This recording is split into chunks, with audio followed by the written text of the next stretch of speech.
લાઈવમાં આપનું સ્વાગત છે। ખેડબ્રહ્મા તાલુકા ખાતે મતદારોમાં ઉત્સાહ જોવા મળ્યો તો સાથે જ દિવ્યાંગ મતદારોએ પોતાના મતનો ઉપયોગ કર્યો।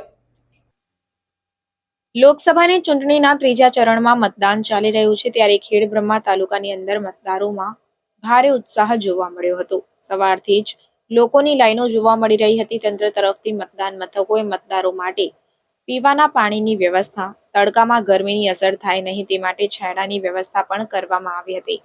પોતાના મતની કિંમત કેટલી છે અને દેશના વિકાસમાં તેનું કેટલું મહત્વ હોય છે તે વાતને સાર્થક કરવા દિવ્યાંગ મતદારોએ મતદાન કરી પોતાની ફરજ બજાવી હતી। સાથે જણાવ્યું કે દરેક મતદારોએ પોતાના મતદાનનો ઉપયોગ કરી મતદાન કરવું જોઈએ। ખેડબ્રહ્માના પંચશીલ, પ્રજાપતિવાસ, જ્યોતિ હાઈસ્કૂલ, કેટી હાઈસ્કૂલ અને ગુજરાતી શાળા નંબર 1 અને 2 માં મતદારોએ મતદાન કરી પોતાનો ઉત્સાહ બતાવ્યો હતો।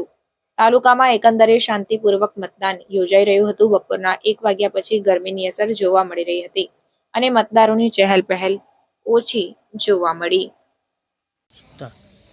નમસ્કાર, હું પ્રજાપતિ પપ્પુભાઈ ભવરલાલ બોલું છું। આજે વોટિંગ કર્યું છે એ આ દેશના માટે બહુ ફાયદાકારક છે અને એવા ને એવા દિવ્યાંગ વ્યક્તિઓને દરેકને આ મેસેજ શેર કરવામાં વિનંતી। તમે કયા મુદ્દાઓના આધારે વોટિંગ કર્યું છે? અમે દેશના હિત માટે વોટિંગ કર્યું છે અને દેશમાં આવા વોટિંગ કરવાથી દરેકનો વિકાસ થાય અને દરેક વ્યક્તિઓને મને જે લાભો મળતા હોય એવા દરેક વ્યક્તિઓને ફાયદો થાય। લોકોને આપ શું સંદેશ આપવા માગો છો? લોકોને હું એ સંદેશ આપવા માગું છું કે દરેકને મત આપવાનો અધિકાર છે અને દરેકને વોટ આપવું એ આપણી ફરજ છે। નમસ્તે। 29 ખેડબ્રહ્મા એસી અને 5 સાબરકાંઠા સંસદીય મત વિસ્તારની અંદર આજે 11 વાગ્યા સુધીમાં 31.96% જેટલું મતદાન થયેલ છે। કોઈ પણ પ્રકારની અનિચ્છનીય ઘટના આ એસીની અંદર બનેલી નથી।